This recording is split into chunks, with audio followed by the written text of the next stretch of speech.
नमस्कार, स्वागत है आपका खास कार्यक्रम देश देशांतर में। मैं हूं आरफा खानम शेरवानी।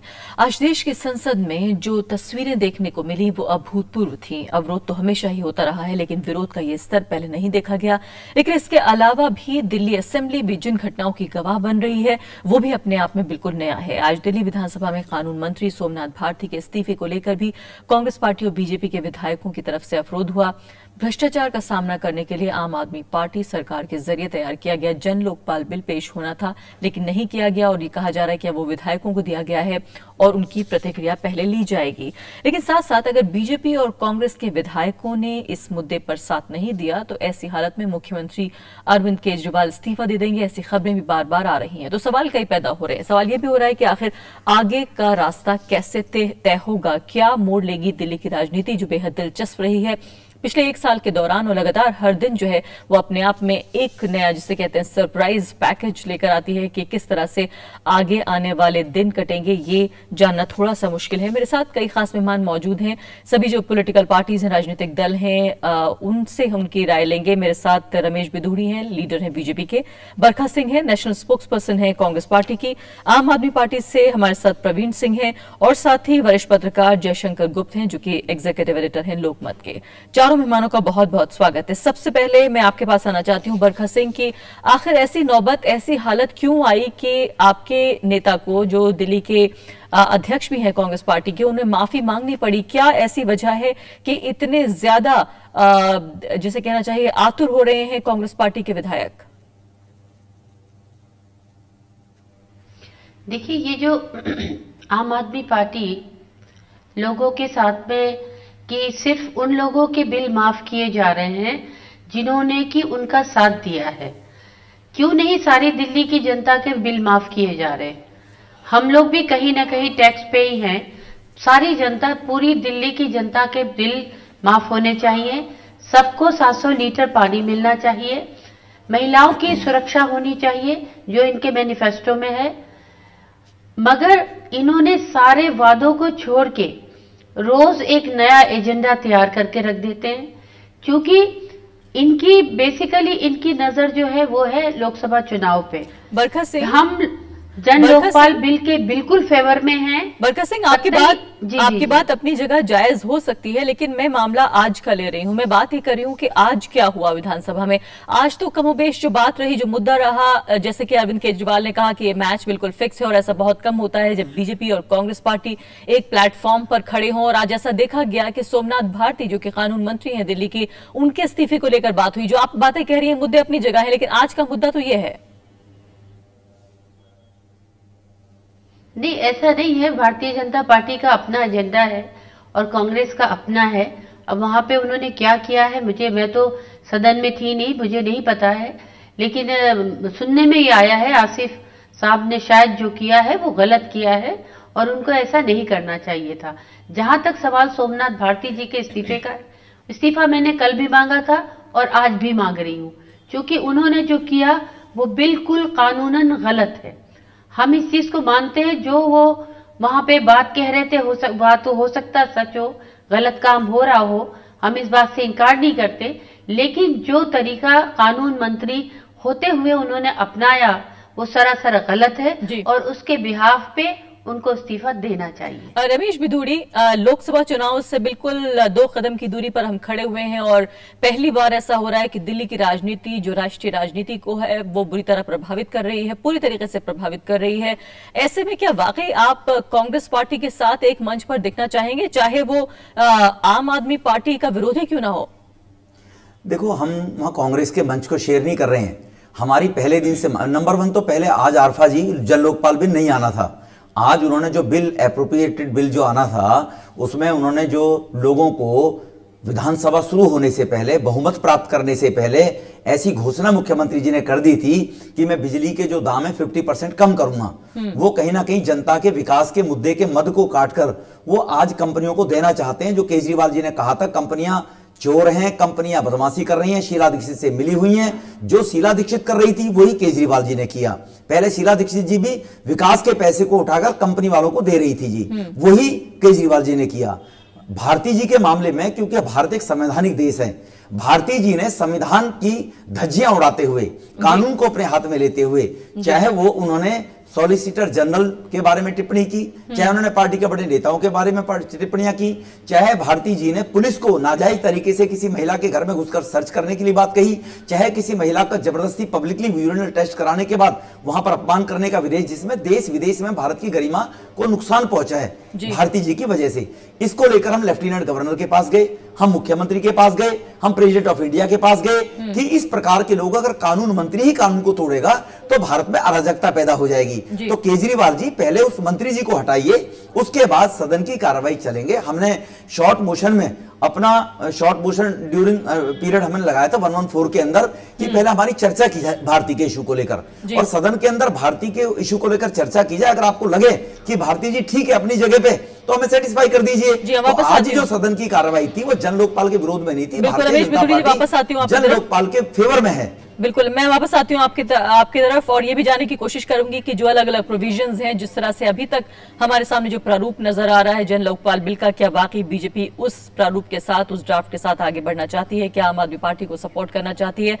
लेकिन इस वक्त प्रवीण सिंह ये बताइए कि हम ये मानते हैं, अच्छी तरह से सभी को मालूम है, आपको भी, आपके वोटर को भी, हमें भी, कि जन लोकपाल बिल या स्वराज बिल ये आपके लिए एक तरह की राजनीतिक मजबूरियां बन गई हैं कि इनका नाम लेकर आपने राजनीति की, आप सत्ता में आए और आप किसी भी कीमत पर इनको पास कराना चाहते हैं। हम जानते हैं चाहे कि संवैधानिक मुश्किल पैदा हो गई है, उसके बावजूद भी आप ऐसा करना चाहते हैं। लेकिन जिस तरह से अरविंद केजरीवाल हर बात पे ये कहते हैं कि वो इस्तीफा दे देंगे, आपको नहीं लगता कि जिन लोगों ने आपको विरोध की राजनीति करने पर वोट दिया, वो प्रोटेस्ट की राजनीति अब शायद काम नहीं आएगी? लोग अब आपको परफॉर्म करते हुए देखना चाहते हैं।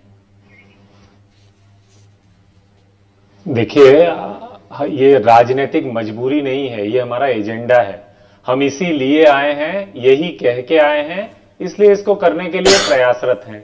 ये जो फ्रेज आप यूज कर रही हैं कि हमारी राजनीतिक मजबूरी है, हमको यहां आकर कुछ और थोड़ा करना है, तो बिल्कुल भी ये हमारी मजबूरी नहीं है, ये हमारे मुद्दे हैं।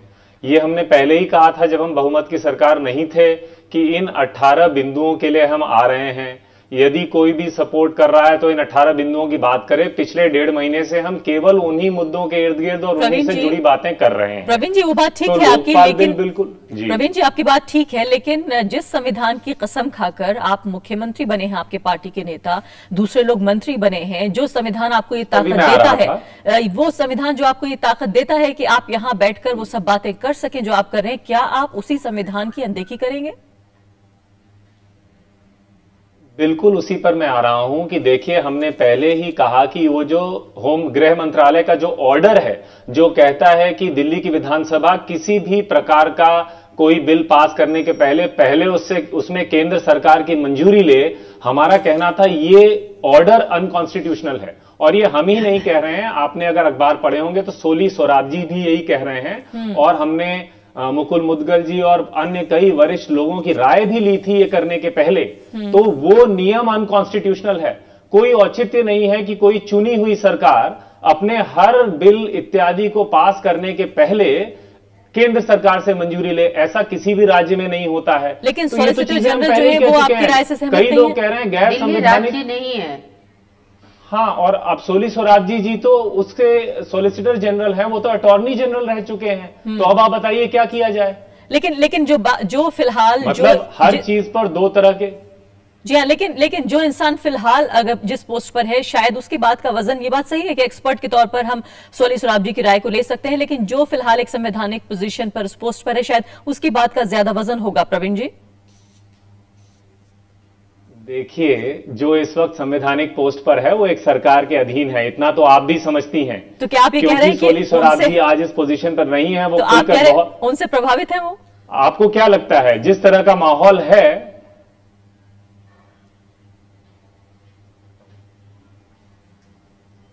सॉरी, हाँ बताइए। जी, मैं कह रही थी कि क्या आप ये कह रहे हैं कि सॉलिसिटर जनरल जो हैं वो भी प्रभावित हैं सरकार से, कांग्रेस पार्टी से? आप खुद सोच लीजिए, आप देख लीजिए, दो तरह के मत आ रहे हैं। एक तरफ चीफ जस्टिस और कई सारे वरिष्ठ वकीलों की राय हमने ली। या तो ये कहा जाए कि इस पर दो मत हैं, तो यदि दो मत है तो हमको गलत न करारा जाए। हमारा तो मानना है कि एक चुनी हुई सरकार है। देखिए, article 255 of the Indian constitution very clearly states that no law passed in a state parliament will be declared invalid just because it does not have the assent of the president. जो हमारा Delhi NCT में भी जो 233C है वो भी यही कहता है कि यदि कोई मनी बिल है तो उसको बाद में प्रेसिडेंट का या एलजी का अप्रूवल होना चाहिए, पहले अप्रूवल कहीं नहीं चाहिए। तो प्लीज इसको समझिए, संविधान में कहीं भी नहीं लिखा है कि विधानसभा को इनका परमिशन चाहिए। गृह मंत्रालय का एक ऑर्डर है और वो इसीलिए है कि दिल्ली की राजनीति में हमेशा से केंद्र सरकार का हस्तक्षेप रहा है, केंद्र हमेशा से दिल्ली राज्य को दबा के रखना चाहती है। तो इन मुद्दों को अगर हम उभारेंगे नहीं, बिल्कुल, लेकिन प्रवीण जी क्या ये मान लें, जैसी अभी सूरत हाल नजर आ रही है, जैसी तस्वीर हमें नजर आ रही है, क्या ये मान लें कि कल जबकि ये बिल पेश करने की, इंट्रोड्यूस करने की कोशिश की जाएगी, हम जानते हैं कि कांग्रेस पार्टी के, बीजेपी के जो विधायक हैं वो पूरा ये जो संभावना नजर आ रही है, हालांकि मैं विदुर जी से पूछूंगी कि वो साथ नहीं देंगे, तो कल क्या ये माने कि मुख्यमंत्री अरविंद केजरीवाल इस्तीफा दे देंगे? देखिए, आपको सचमुच देखना चाहिए आज कांग्रेस और बीजेपी का क्या बर्ताव था। बिल्कुल बेऔचित्य की बात, जो सोमनाथ भारती का केस है वो एक जुडिशियल प्रोब के अंडर है। हम कह चुके हैं कि ये टाइम बाउंड जुडिशियल प्रोब है, उसके आधार पर हम निर्णय लेंगे। हमने अपनी वेबसाइट पे जो पूरे रिकॉर्ड, जो पूरी टीवी रिकॉर्डिंग डाली है, आप अगर उसको देखिए तो ऐसा कुछ भी गलत उन्होंने नहीं किया है। ये परिस्थिति है। बीजेपी कांग्रेस आज मिलकर बिल्कुल बेबुनियादी मुद्दा उठाकर सदन में कुछ भी होने नहीं दे रहे हैं। सोचने की बात है ये सब क्या हो रहा है, क्यों हो रहा है। बाहर कहते हैं कि भाई हम लोकपाल के साथ हैं। हाँ प्रवीण जी, वापस आती हूँ। बिल्कुल, ये बिल्कुल सुविधा की राजनीति जैसा लग रहा है कि जो मजे हुए जो पॉलिटिशियंस हैं, मजे हुए जो नेता हैं, उनकी जबान आप भी सीख गए हैं कि ये प्रोब चल रही है, ये न्यायिक जांच चल रही है। शायद अगर ये दूसरी पॉलिटिकल पार्टी होती तो अब तक आपने इस्तीफे की मांग आपने खुद की होती, लेकिन इसका भी जवाब लूंगी आपसे। जयशंकर गुप्ता जी मेरे साथ मौजूद है। जयशंकर जी, फिलहाल राजनीति जो है दिल्ली की बहुत ही दिलचस्प इस वक्त जगह पर नजर आ रही है। बहुत जो तस्वीर है वो दिलचस्प है। पहली बार ऐसा हो रहा है शायद कि दिल्ली की राजनीति, दिल्ली की जो असेंबली है वो इतनी लाइमलाइट में है और नेशनल अखबारों की और टीवी चैनल्स की सुर्खियों में बनी हुई है। लेकिन फिलहाल जिस तरह की राजनीति कर रही है आम आदमी पार्टी, में समझना चाहती हूं कि क्या उनका जो वोटर है या धीरे धीरे जो लोग उनके समर्थन में आ रहे हैं वो इसको किस तरह से देख रहे हैं? नहीं, मुझे लगता है कि उनके सपोर्टर तो उनसे नाराज नहीं हो रहे हैं। देखिए, सबसे बड़ी बात क्या है कि अरविंद केजरीवाल की सरकार जिन परिस्थितियों में बनी और जो दिल्ली की अलग ढंग की एक जो राज्य सरकार है, राज्य विधानसभा है, उसकी जो सीमाएं हैं, उसको देखते हुए अरविंद केजरीवाल के पास दो ही विकल्प हैं। एक विकल्प तो यह है कि वो कहें, जैसा शीला दीक्षित कहती थी या उसके पहले मदन लाल खुराना जी भी कहते थे या साहिब सिंह वर्मा जी कहते थे कि साहब सारे पावर्स तो केंद्र के पास है, हमारे पास तो कुछ नहीं है, हाय मैं क्या करूं। और दूसरा यह है कि वो अपनी सीमाओं को, अपनी व्यवस्थाओं को सबके सामने, अपने मतदाता वर्ग के सामने रखें कि देखो भाई, दिल्ली पुलिस हमारे अंडर में नहीं है, वो केंद्र सरकार के अंडर में है। कानून बनाने की जो बातें हैं, जैसे अभी एलजी का पंगा लग रहा है या केंद्र सरकार गृह मंत्रालय कह रहा है कि नहीं हमसे परमिशन लेनी होगी, तो ये बताना चाहते हैं। और चूंकि ये अलग ढंग की राजनीति करने के लिए आए हैं, गैर परंपरागत राजनीति करने की बात करके आए हैं, इसलिए इनके जो इशूज हैं, अब जैसे जन लोकपाल वाला मामला है, अब जन लोकपाल पूरे अन्ना हजारे के आंदोलन का चरम बिंदु था, वही एकमात्र बिंदु था जिसपे पूरा का पूरा इनका ये टिका, उसी पे इनकी आम आदमी पार्टी बनी। आपने चुनाव के पहले देखा होगा, जब एफएम रेडियोज पे अरविंद केजरीवाल आते थे, कहते साहब जिस दिन हमारी सरकार बनेगी उसी दिन हम रामलीला मैदान में विधानसभा का सत्र बुलाएंगे और जन लोकपाल विधेयक को पारित कराएंगे। अब उनको उस समय नहीं मालूम रहा होगा कि साथ विधानसभा का सत्र है जो रामलीला मैदान में बुला पाना कठिन होगा। तो ये सारी जो राजनीतिक सीमाएं हैं, सरकार की जो सीमाएं हैं, उन सीमाओं को अपने मतदाता वर्ग के सामने रख करके बताना चाहेंगे कि देखो भाई हमारी ये है, हम तो ये करेंगे। अच्छा, उनके पास जयशंकर गुप्ता, आप ये कह रहे हैं कि कम से कम ये तोड़ते हुए दिखना तो चाहते हैं, कामयाब हो ना हो कम से कम एक कोशिश नजर आ जाए। नहीं, कोशिश भी नजर आ कहें कि हम तो अपने इशूज पे कमिटेड हैं, कमिटमेंट हमारा है, और वो दोनों को एक्सपोज करना चाहते हैं, वो चाहे कांग्रेस हो चाहे बीजेपी हो। जैसे भ्रष्टाचार के मामले थे, वो जो आपके जल प्रबंधन का मामला था, उसमें था जो घोटाले हुए मीटर की खरीद में हुआ, तो वो एक तरफ दिखाना चाहते हैं कि देखिए शीला दीक्षित की सरकार इस तरह घोटाले कर रही थी और भाजपा के लोग चुपचाप बैठे हुए थे, उन्होंने एक बार भी उसका विरोध नहीं किया। तो वो एक्सपोज एक तरफ करना चाहते हैं, दूसरी तरफ बताना चाहते हैं कि भाई देखो हमारे पास खोने के लिए कुछ नहीं है। जब ये सरकार तो हमारी बनने की स्थिति में थी नहीं, 28 विधायकों के समर्थन से हम हैं, हमारे पास 28 विधायक हैं, कांग्रेस के 7 सदस्यों का समर्थन लिया है, जो निर्दलीय 2-3 दिए थे उसमें रोज एक धमकी देते रहते हैं, समर्थन वापस लेने की। मैं तो बिदुड़ी वो जी के पास जाना चाहती हूँ, मैं रमेश बिदुड़ी जी के पास जाना चाहती हूँ। रमेश बिदुड़ी जी और साथ ही बरखा सिंह से भी मैं सवाल करूंगी कि फिलहाल ये जो कॉन्स्टिट्यूशनल बाधा है, जो संवैधानिक बाधा है, ये तो नजर आ रही है सामने, लेकिन जो एक रूप है, जो प्रारूप फिलहाल जो ड्राफ्ट नजर आ रहा है हमें जन लोकपाल बिल का, जो आम आदमी पार्टी की सरकार ने ड्राफ्ट किया है, उससे क्या आप सहमत हैं या असहमत हैं, ये बताइए। रमेश बिदुड़ी जी, आप बताइए कि फिलहाल जो तस्वीर है क्या वो ठीक है, क्या बीजेपी उसका समर्थन करती है? अगर ये संवैधानिक बाधा हट जाए तो आप समर्थन करेंगे? देखो, दो चीज है। परवीन जी ने एक बातें बोली है, अरविंद केजरीवाल जी तबेले से निकलकर नहीं आए, वो IRS ऑफिसर रहे हैं। नंबर 1, वो जानते हैं दिल्ली NCR है। अगर कोई बुजुर्ग शोर मचाने लगे मुझे पोता चाहिए, तो उसको पहले लड़के की शादी करनी पड़ेगी।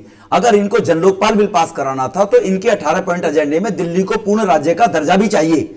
इनको डिमांड होनी चाहिए पहले, दिल्ली कांग्रेस से कहते तुम हमें समर्थन दे रहे हो तो दिल्ली को पूर्ण राज्य का दर्जा दो। दिल्ली NCR है, होम मिनिस्ट्री या लेफ्टिनेंट गवर्नर को ऐसा बात नहीं है कि हमें बिल दिखाओ जरूर, ऐसा कुछ नहीं, हमें बिल दिखाओ जरूर। वो संवैधानिक प्रक्रिया है कि दिल्ली के अंदर एम्बेसी भी है, दिल्ली के अंदर लैंड और लॉ सेंटर के पास है, हम हमेशा से उसकी मांग करते हैं। नंबर 1। नंबर 2, हम जन लोकपाल की हमें कोई ड्राफ्ट ही नहीं मिला, कोई कॉपी नहीं मिली।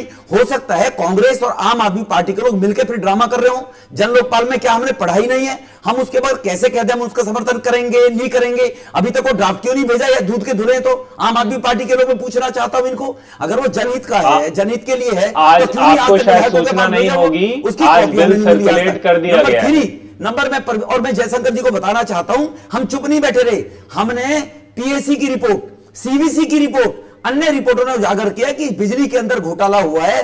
हाउस ने सर्वसम्मति से पास किया, शीला दीक्षित को कहा कि CBI जांच होनी चाहिए। हमको सदन से निकाल गया 25 दफे बाहर, और हमने हमेशा इस बात के चिल्लाते रहे कि कांग्रेस भ्रष्टाचार कर रही है, कांग्रेस भ्रष्टाचार कर रही है। आज कांग्रेस की मजबूरी बन गई होगी इनको समर्थन देना, लेकिन हमारी मजबूरी नहीं है, हम पहले भी भ्रष्टाचार के खिलाफ लड़ रहे थे।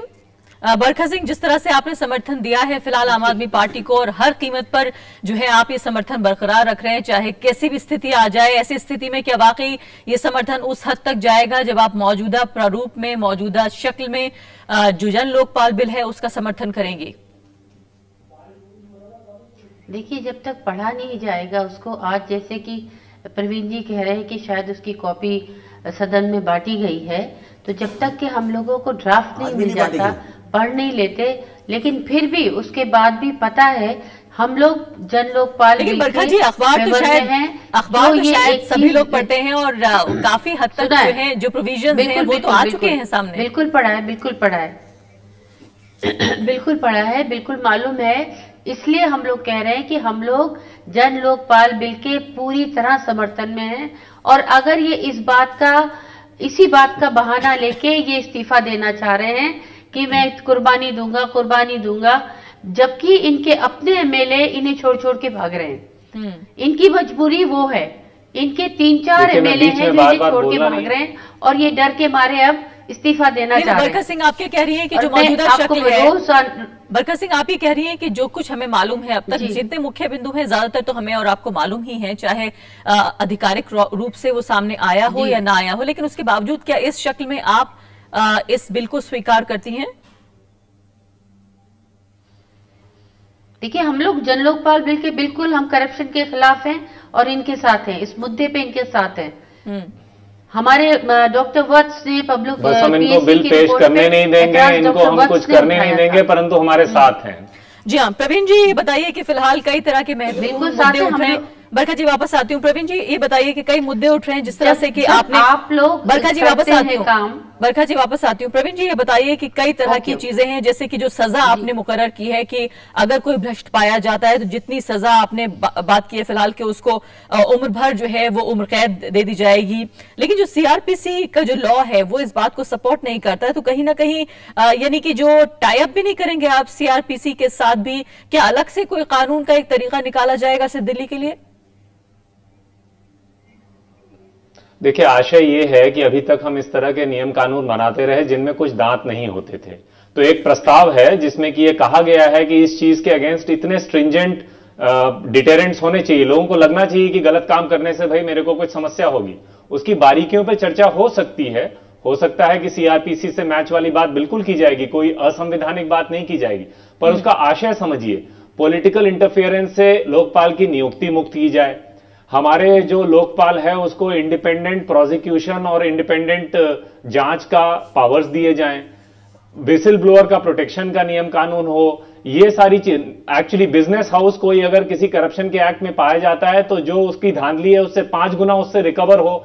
जब तक हम अपने नियम कानून ऐसे बनाएंगे नहीं कि लोगों को कुछ डर रहे और इनका लागू होने की कोई निश्चितता रहे, तब तक हम बातें करते रहेंगे और देश वहीं रहेगा जहां 65 बात सही है कि लोगों तो को मेरे डर ख्याल होना से बिल के चाहिए। आशय को देखना जरूरी है। प्रवीण जी, ये बात सही है कि डर होना चाहिए, ये बात सही है कि जो आदमी जो दोषी है उसे सजा मिलनी चाहिए, लेकिन कहीं ना कहीं पिछले 60-65 सालों के दौरान जिस एक सिविलाइजेशन के एक दौर में हम आए हैं, धीरे धीरे हमने कुछ अपने आप को जितना एक लिबरल, डेमोक्रेटिक, सेक्युलर देश बनाया है, कहीं ना कहीं आप ऐसा लगता है कि जो गल्फ में जिस तरह से होता है, सऊदी अरब में जिस तरह से होता है, या ऐसे देशों में जहां डिक्टेटोरियल प्रोसीजर है उसकी तरफ वापस ले जाना चाहते हैं, जहां ड्यू प्रोसेस ऑफ लॉ जो है उसको पार करके सीधे सीधे सजा की तरफ थोड़ा सा गलत दर्शा रही हैं।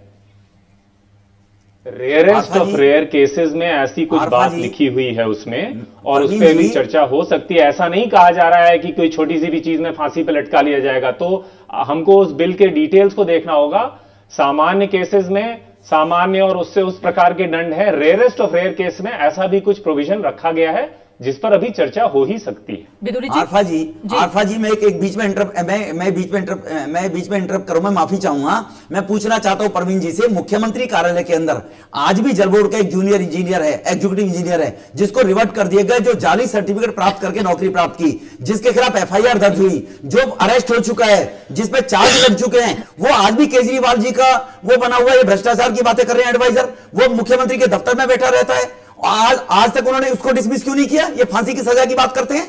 एफआईआर उसके खिलाफ दर्ज हो गई, वहां की जहां वो रहते हैं जिस स्टेट के अंदर, वहां के एसडीएम ने लिख के दे दिया, जाली सर्टिफिकेट बनाया, बर्थ सर्टिफिकेट जाली, इनमें साइन है बर्थ सर्टिफिकेट के ऊपर, उसको रिवर्ट किया जल बोर्ड ने। जल बोर्ड के चेयरपर्सन है प्रवीण जी, कह रहे हैं उन्हें सूचना नहीं है इस बारे में। जयशंकर गुप्ता जी बताइए कि क्या वाकई आपको लगता है कि कल जब बारे में जानता नहीं हूं, और इसके लिए जी हाँ जी आपसे जवाब, मैं फाइल की कॉपी दे दूंगा, जानकारी दे दूंगा। अगर